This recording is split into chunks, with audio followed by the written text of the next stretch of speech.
My name is Christine, and today I'll be taking you through the faculty internalization plan. The purpose of this video is to explain the key performance areas in the internalization plan and to highlight the new changes on the document. Now let's get started, shall we? The key performance areas we're going to talk about today are student agency, essential content, culture of learning, demonstration of learning, and lastly, ownership, academic ownership. Now let's look at each of these components.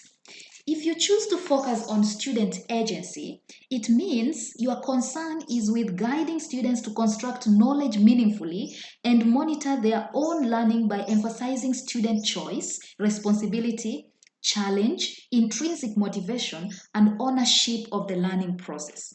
And so, you will be guided by the following questions. How will my students assume responsibility for goal setting as well as attaining proficiency on learning strategies? How will I allow for choice in my instruction and the content provided for students? How can I ensure learners construct meaning from the instructional content based on information, prior knowledge, experience, application, and reflection? The second performance area is essential content. If you choose to work on this one, it means you're mainly going to place focus on the cultural relevance and authenticity of materials and design features used in the classroom. This should be situated within the socio-cultural context of the learners.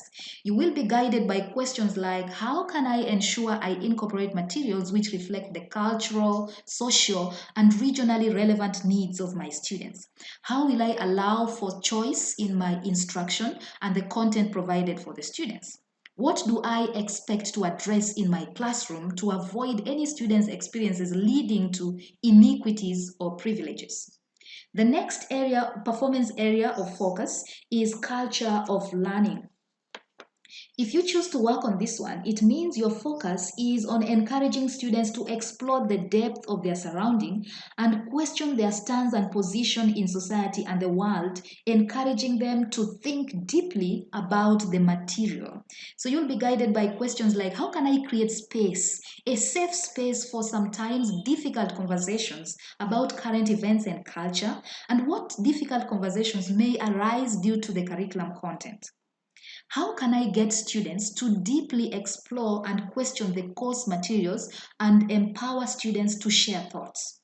How can I emulate culturally significant instruction styles such as oral storytelling?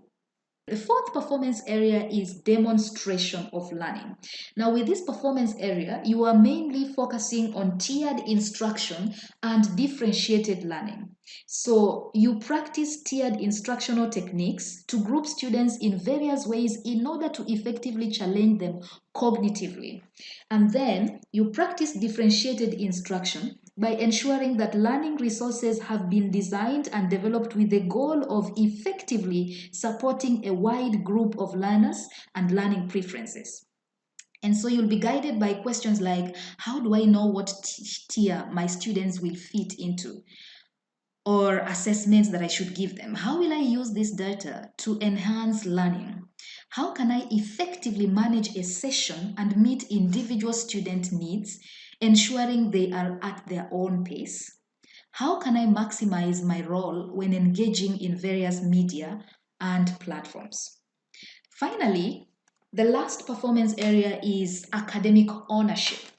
Now, with academic ownership, you're focusing on two things: structured cooperative learning and peer-to-peer learning.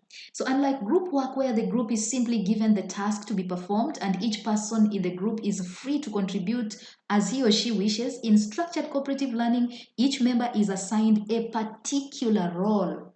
That way, they take ownership of their academic performance. The second one, peer-to-peer learning, is a type of learning where students teach and learn from each other. And this will also be helping to promote academic ownership. If you choose this focus area, you'll be asking yourself questions like, which grouping methods should I use in my distance classroom? And how do I determine the group information that will help meet the activity's objectives? How do I ensure that my students are held accountable for their learning and participation? How can I assess group work? So what has changed in the internalization plan? We have added 3 more subsections within each section of the internalization plan. These subsections are headed pre-session, during session, and post-session. In the pre-session, you talk about the things you do in planning for your session, answering to the focus question that you have. During the session, you describe what you are doing during the session that answers to the question asked or that demonstrate how students are engaging in that performance area. And then post-session is mainly about reflection. So here you would need to reflect on how your lesson has been. This should all be filled out before you get to the post-observation meeting.